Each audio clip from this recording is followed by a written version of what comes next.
Good afternoon, my dear students. Today we will start our lesson number 4, separation of substances. In our daily life, there are many instances when we notice a substance being separated from a mixture of material. Tea leaves are separated from the liquid with a strainer while preparing tea.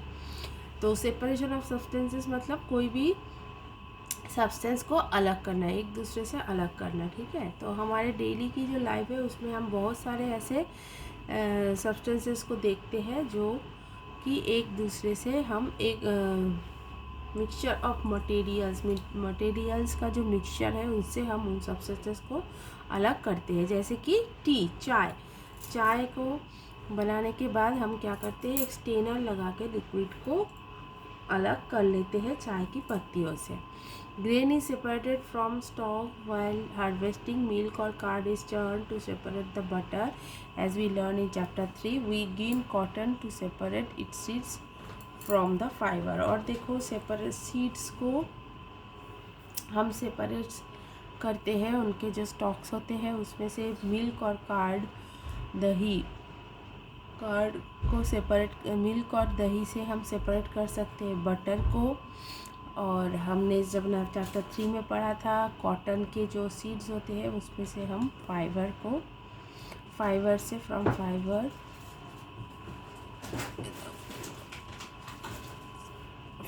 से cotton के जो seeds होते हैं उन सीड्सों को अलग करना। ठीक है, Perhaps you might have eaten salted dalia or poha. If you found that it had chilies in it, you may have carefully taken out before eating. और कभी हम खाना खाते हैं पोहा या दलिया कुछ भी, तो अगर हमें तीखा लगता है तो हम क्या कर सकते हैं, उसमें जो चिलीज़ होते हैं उसको भी हम निकाल के अलग कर सकते हैं। Suppose you are given a basket containing mangoes and guavas and asked to separate them, what would you do? Pick out one kind and place them in a separate container, right? अगर आपको mango और guava को अलग करने के लिए बताया जाता है तो आप क्या करते हैं, आप उनमें से कोई एक को अलग कर देते हैं तो फिर दोनों ही सेपरेट हो जाता है।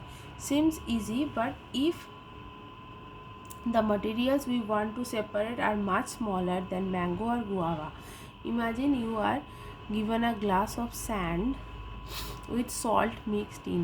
Impossible even to think of separation salt from the mixture by picking out grains of sand by hand. अब देखो ये सब बहुत ही आसान है। जब हम कोई भी मटेरियल को सेपरेट करते हैं, मैंगो और गुआवा जैसे ये बड़े होते हैं तो हम इनको आसानी से कोई भी मटेरियल से सेपरेट कर सकते हैं, ये बहुत ही इजी है। लेकिन मानो अगर एक ग्लास ऑफ सैंड में से सॉल्ट मिला हुआ है और आपको बोला जाए उसको सेपरेट करने के लिए, तो ऐसे हाथों से छान के या गिन के आप उसको अलग करना, ये बहुत ही इम्पॉसिबल काम होता है। ठीक है, अब हम ऐसे मटेरियल्स जो एक दूसरे के साथ मिला होता है उसको कैसे सेपरेट कर सकते हैं वही सीखेंगे।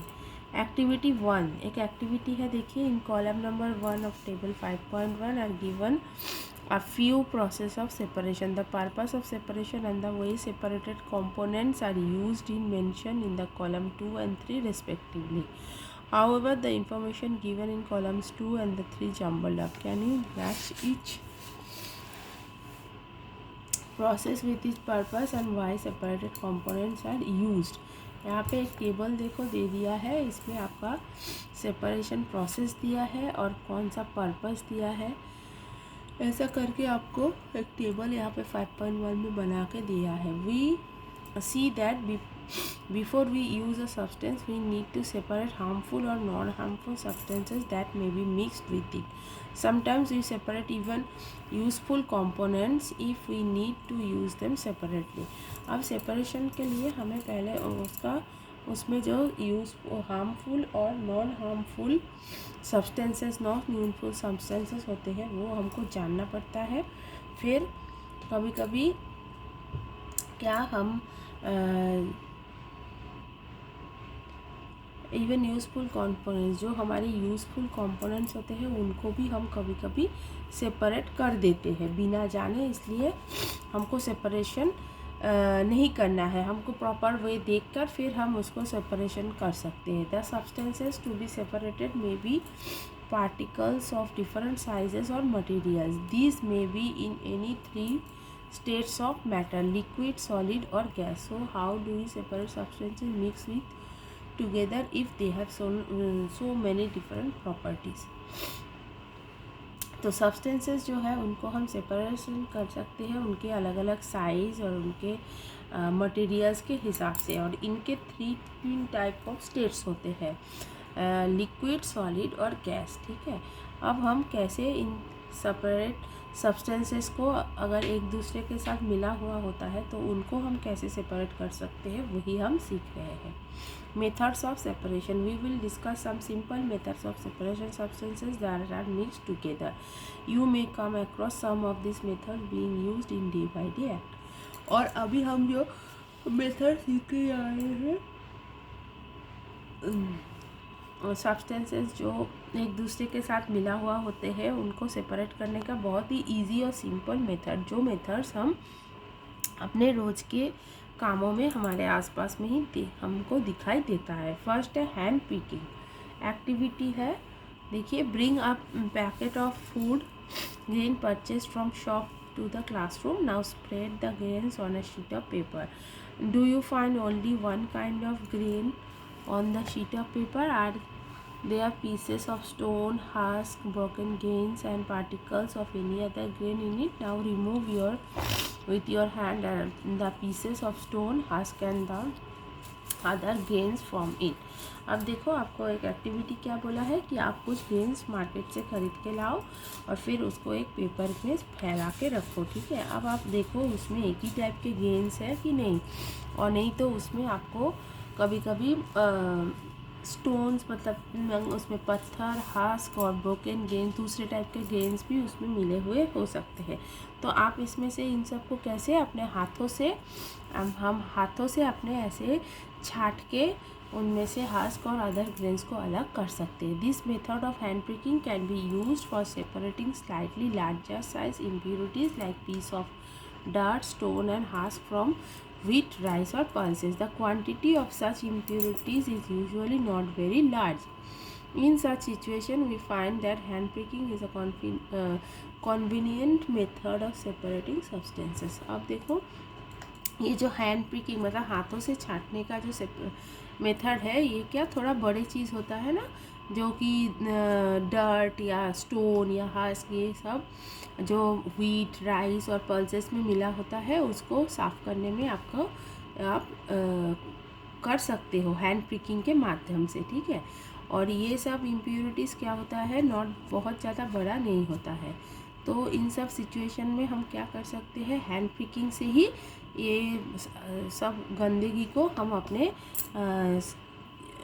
ग्रेन्स में से अलग करके छाट सकते हैं। नेक्स्ट प्रोसेस है threshing. You must have been seen bundles of wheat or paddy stalks lying in field after harvesting the crop. Stalks are dried in the sun before the grain is separated from them. Each stalk has many grain seeds attached to it. Imagine the number of grain seeds in hundreds or bundles of stalks lying in the field. How does the farmer separate grain seeds from those bundles of stalks? अब देखो, threshing क्या होता है। आपको जब फसल उगता है, फसल उगने के बाद किया जाता है, उसको हम काट के, जैसे कि व्हीट और धान जो होते हैं उनको हम क्या करते हैं, हार्वेस्टिंग के बाद उसको काट के उन सब क्रॉप्सों को रखते हैं। फिर वहाँ पे जो स्टॉक्स हो जाते हैं उनको क्या किया जाता है, धूप में उसको सुखाया जाता है और फिर उसमें से ग्रेन्स को अलग करते हैं। ठीक है, अब इतने सारे जो स्टॉक्स होते हैं उनमें बहुत सारे ग्रेन, सब सीड्स के जो ग्रेन्स होते हैं वो सब, ग्रेन्स के जो सीड्स होते हैं वो सब उसमें अटैच रहता है। अब आप हाथों से अगर मानिए एक एक करके सेपरेट करेंगे तो कितना मुश्किल हो जाता है काम। वन में pluck mangoes or guavas from the trees, but grain seeds are much smaller than mangoes and guavas, so plucking them from their stalks would be impossible. How does one separate grain seeds from their? अब देखो, अगर mangoes या गुआवास होता है पेड़ में, तो उसको आप अलग से आसानी से प्लक कर सकते हो, हाथों से तोड़ के अलग कर सकते हो, लेकिन सीड्स जो होते हैं वो मैंगो और गुआवा से बहुत छोटे छोटे होते हैं, तो हाथों से प्लक कर करके ये काम करना बहुत ही इम्पॉसिबल होता है। तो किस प्रोसेस में इन सब ग्रेन्सों को अलग किया जाता है? देखो, the process that is use to separate grain from stalk etcetera is threshing. अब ये जो थ्रेसिंग है, ये वही प्रोसेस है जिस प्रोसेस से हम ग्रेन्सों को उनके स्टॉक से अलग करते हैं। In this process the stalks are beaten to free the grain seed. Sometime threshing is done with the help of bullocks. Machines are also use to thresh large quantities grain. तो in process में क्या होता है, जो stocks होते हैं उनको हम ऐसे ऐसे पीटते हैं ताकि उसमें से जो ग्रेन्स है वो अलग हो जाए। कभी कभी ये थ्रेसिंग का काम बुलॉक्स के माध्यम से भी किया जाता है, और कभी कभी बहुत सारे ग्रेन्स जब होते हैं तब हम बड़े बड़े मशीन्सों का भी इस्तेमाल करते हैं। नेक्स्ट है विनोइंग। एक्टिविटी दिया है, make a mixture of dry sand with the sawdust powder और dry leaves. Keep this mixture on a plate और newspaper. Look at the mixture carefully. Can the two different components be made out easily? Are the sizes of the particulars of the two components similar? Would it be possible to separate the components by hand picking? अब बोला है, देखो, sand के साथ आपको बोला है powder और ड्राई लीव्स मिलाने के लिए। अब इन दोनों को मिला के एक प्लेट या न्यूज़पेपर में रखो। अब उसको अच्छे से देखो, आपको दो कंपोनेंट अलग अलग दिख जाएगा, लेकिन इन सब कंपोनेंट को क्या आप हाथों से प्रिक करके अलग कर सकते हो? Now take your mixture to an open ground and stand on a raised platform. Put the mixture in the plate or sheet of paper. Hold the plate or the sheet of paper containing the mixture at your shoulder height. Tilt it slightly so that the mixture slides out slowly. अब बोला है आप एक open ground में जाइए और वहाँ पे एक थोड़ा सा ऐसे ऊंचे प्लेटफॉर्म में, थोड़ा ऊंचे जगह पे खड़े हो जाइए, और उस मिक्सचर को एक प्लेट या शीट्स ऑफ पेपर में आप ले लीजिए, और उस प्लेट और शीट को आपके जो कंधे का साइज़ है उस कंधे की साइज़ में आपको थोड़ा उसको पकड़ के रखना है, और थोड़ा आपको ऐसे ऐसे करके उसको हिलाना है। फिर उसके बाद देखिए, जो मिक्सचर है उसमें से जो हल्का जो उसका हस्क और जो डर्ट होता है वो सब कैसे निकल जाता है। What happens? Do both the components sand and sawdust fall at the same place? Is there a component that blows away? Did the wind manage to separate two components? अब देखो क्या होता है कि जैसे ही आप उसको हिलाते हो तो with the help of air की मदद से जो हल्का चीज़ होता है वो थोड़ा जो भारी चीज़ होगा उसमें से अलग होता रहेगा। This method of separating components of a mixture is called winning. तो ये विनोइंग इसको ही बोला जाता है कि जिस मेथड से हम एक मिक्सचर में से दोनों कंपोनेंट्स को अलग करते हैं। Winnowing is use to separate heavier and lighter components of a mixture by wind और बाय ब्लोइंग एयर। और विनोइंग क्या होता है? एयर या ब्लो एयर करके, मतलब हवा के माध्यम से, ठीक है ना, हवा की तेज़ी के माध्यम से जो भारी चीज़ में से जो हल्की चीज़ को अलग किया जाता है, इस प्रोसेस को ही बोला जाता है winnowing. Then this method is commonly used by farmers to separate lighter husk particles from heavier seeds of grain.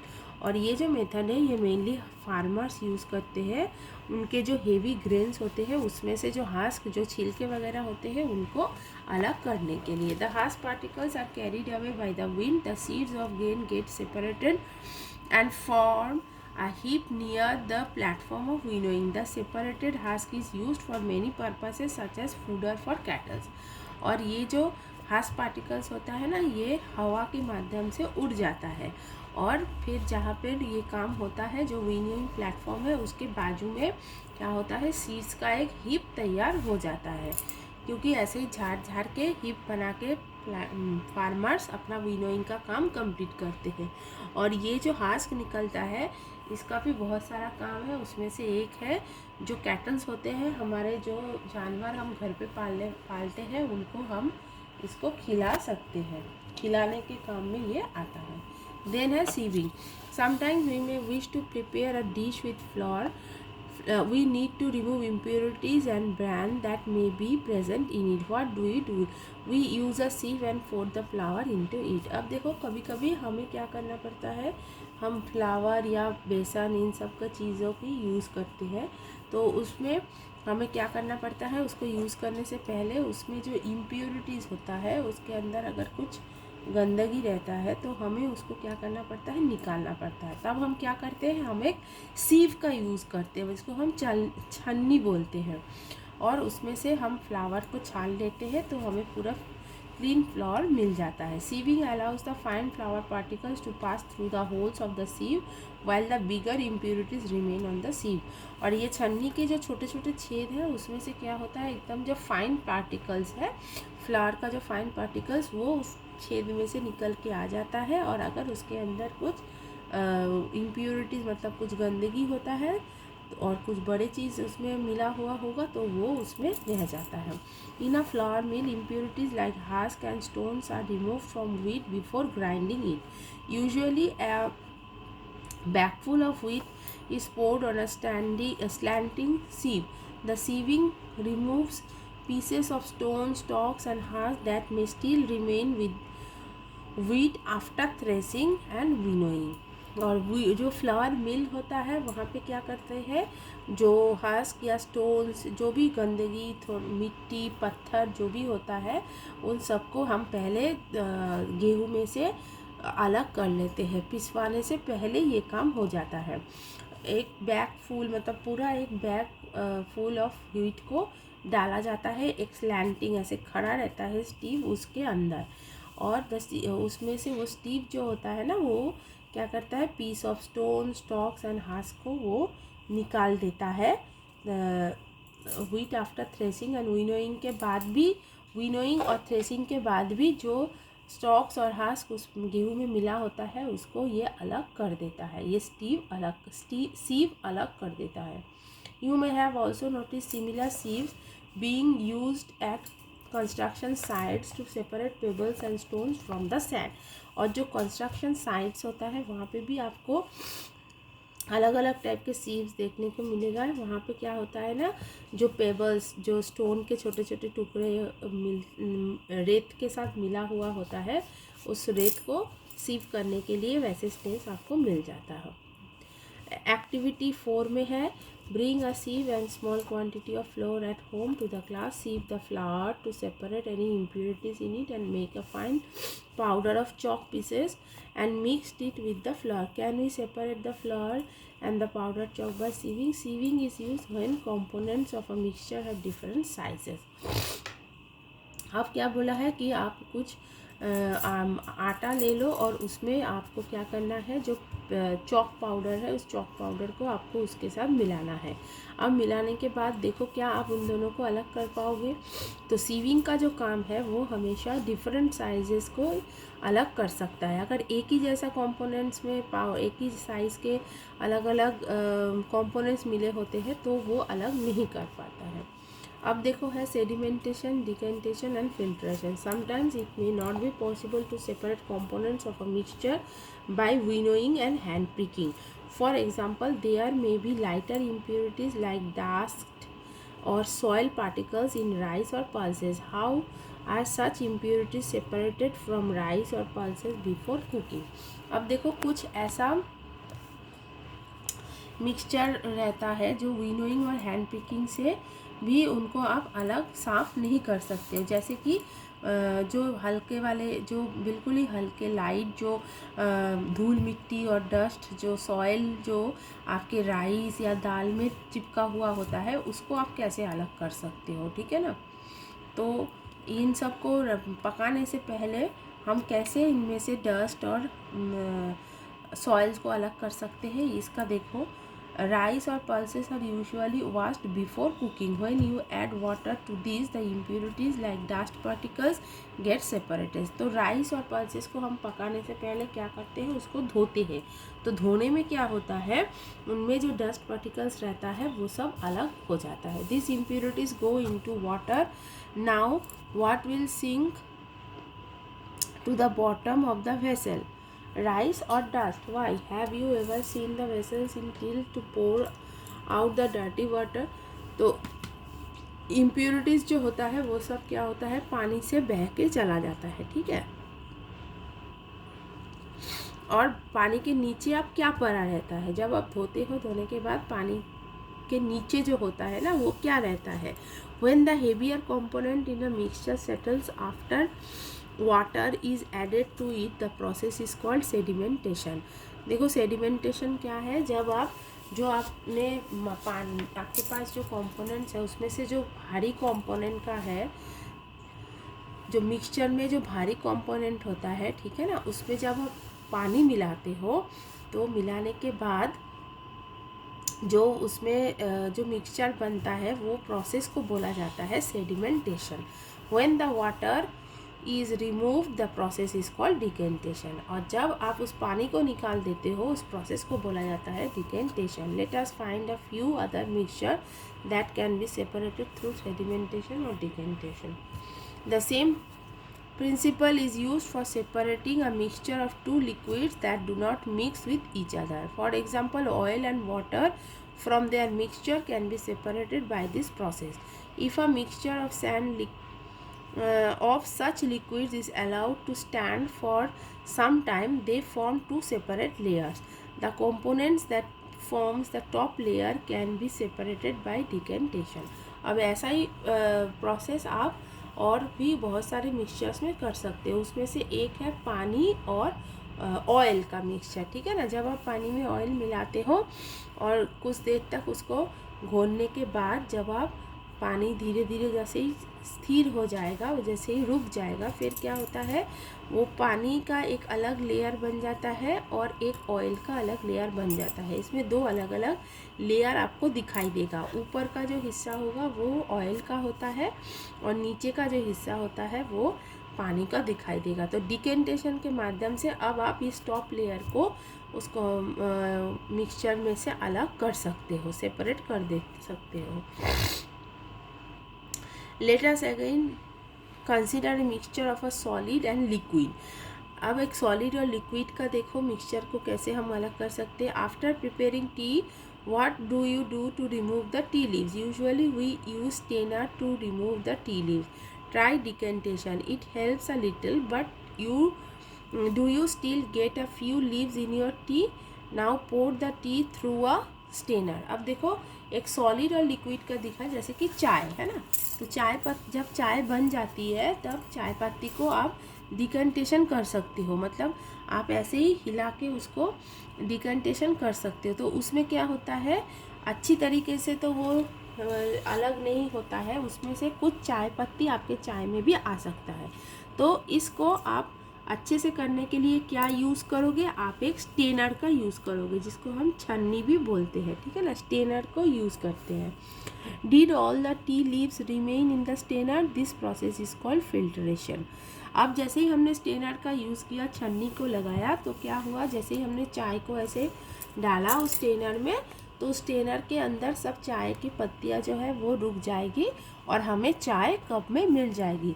इसी प्रोसेस को हम फिल्ट्रेशन बोलते हैं। Which method of separating tea leaves from prepared T is better, decantation or filtration? Let us now consider the example of water that we use. Do all of us at all times get safe water to drink? Sometimes water supplied through taps may be muddy. अब देखो, हम जो water पीते हैं, हम जो पानी पीते हैं, अब हम उसका थोड़ा एग्जाम्पल लेते हैं। जैसे कि हम जो पानी हमेशा पीते हैं, क्या वो सेफ़ रहता है? कभी कभी हमारे जो टैप से पानी आता है उसमें थोड़ा मिट्टी मिला हुआ होता है। The water collected from the ponds और रिवर्स में ऑल्सो भी मडी, और स्पेशली आफ्टर रेन। और बारिश के बाद क्या होता है, जो पॉन्ड्स और रिवर्स का जो पानी होता है वो भी थोड़ा मडी हो जाता है, उस पर भी मिट्टी थोड़ा मिल जाता है। Let us see if we can use some method of separation to remove insoluble impurities like soil from the water. अब जो एक्टिविटी आपका आएगा उस पर आप सीखोगे जो इनसॉल्यूबल इम्प्योरिटीज़ होता है जैसे कि पानी में मिट्टी, इसको हम कैसे सेपरेट कर सकते हैं, वो मेथड अभी हम नेक्स्ट एक्टिविटी में सीखेंगे। तो स्टूडेंट्स आज हमने यहाँ तक ही पढ़ा था। तो नेक्स्ट एक्टिविटी जो एक्टिविटी 5 है वो हम नेक्स्ट डे मैं आपको एक्सप्लेन करूँगी, और आपको यहाँ तक ही रीड करना है अच्छे से। कोई भी डाउट हो, कुछ हो, you may ask in our next class. So today take care, bye bye.